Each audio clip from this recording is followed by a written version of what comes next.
want to live by each other's happiness, not by each other's misery. We don't want to hate and despise one another.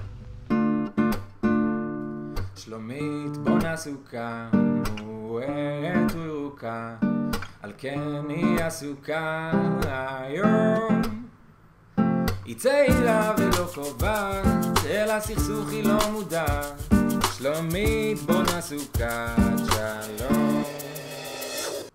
היא לא תשכח לשים לולב והדסים, ענף של ערבה ירוק.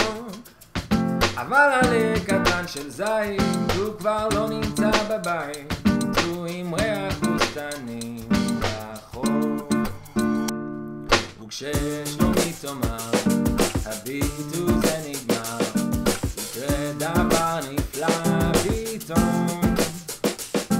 נבין כולנו יחד, שהטריגר זה הפחד, ולכולם יהיה מקום. ואז מתוך הסכך יציץ לו ויזרח, כוכב בעיר כיהלום. כן, דור חדש הגיע, אמיץ הוא עוד יפתיע. שלומית תבני סוכה, שלום.